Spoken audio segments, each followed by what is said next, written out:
Hello, Mike. Hi. I'm Dave, and we're just going to exploring today why kids are hurting, and just wondering what your thoughts are on that. Well, I think a lot of kids are hurting because they don't really feel loved for who they are on the inside. Somehow it's more about their performance or achievements and less about who they really are on the inside. So that's one of the reasons I think they're hurting. And then you can add on to that they haven't figured out what their special gifts are. So they don't have a really meaningful sense of purpose in their lives. And that makes them aimless, and that makes them distractible easily. And we have, of course, lots of weapons of mass distraction out there, all kinds of gadgets and video stuff. And so kids are distracted by a lot of things, but when they don't have a sense of purpose, they don't have a focus, and they don't have meaning in their lives. So it's really crucial that kids develop a sense of what are they good at, what are their gifts and talents, what have they been given that is really special, what's special and unique about them. And then there are three things that every kid needs to learn. And one of them is how they operate on the inside, what they feel, what their feelings are, what hurts, what feels good.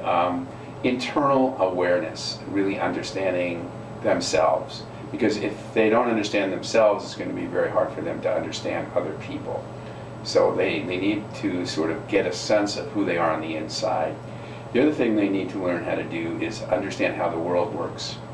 They need to learn about power and competition and organizations and coping with disappointment. They need to learn a lot about life and what life is about, because life requires certain things. There are certain interactions, there are certain structures that they have to make peace with or fit into or figure out about.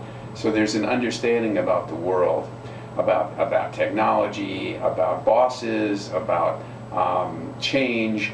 All of those things have to be learned. And then the third thing is what's called interpersonal awareness, understanding how their behavior affects other people and caring about how their behavior affects other people. So that is interpersonal sort of understanding, and also getting along with other people. So how do you relate to somebody who's different than you, who has different values, different ideas, different ways of doing things? And how do you get along with that? How do you get along with somebody who's different? America has a great diversity of people, and one of the challenges is getting along with people who are different than you are.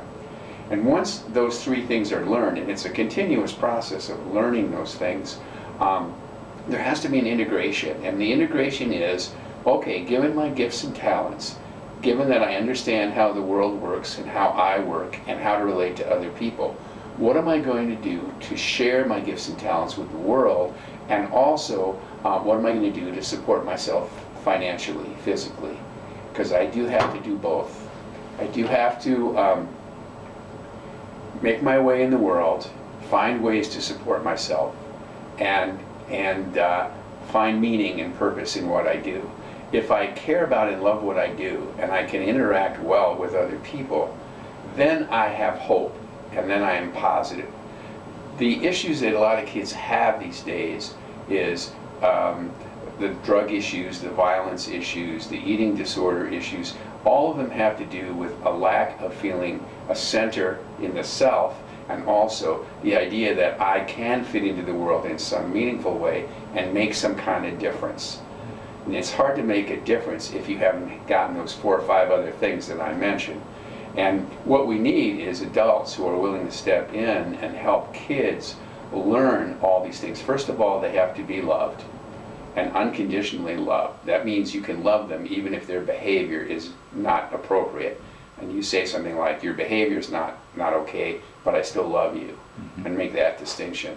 And then once they feel loved, there has to be kind of an inventory taken by them with the support of other people about what are you good at, what do you love to do.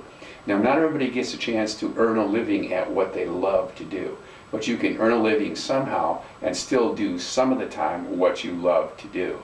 You can combine it with volunteer work or so on. The reason that there is so much suffering is, first of all, there's a lot of people who don't have options, who are oppressed, who are hurting.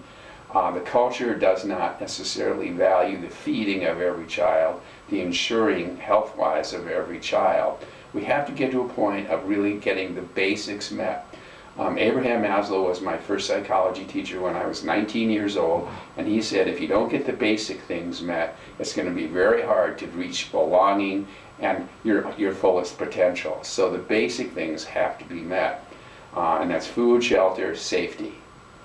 And there's a slogan that says, nobody's safe till everybody's safe.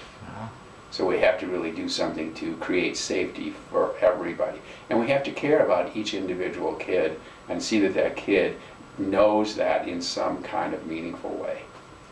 So the reason kids are hurting is because they're not getting the guidance they need to get the things that are going to help them navigate the world in a way that works for them, and also have a good feeling inside about who they are and what they're contributing. So ultimately, giving back is the way you live, but you don't have the capacity to give back unless you feel full. So you have to be full first, and then you can give back. Well, thank you, Mike.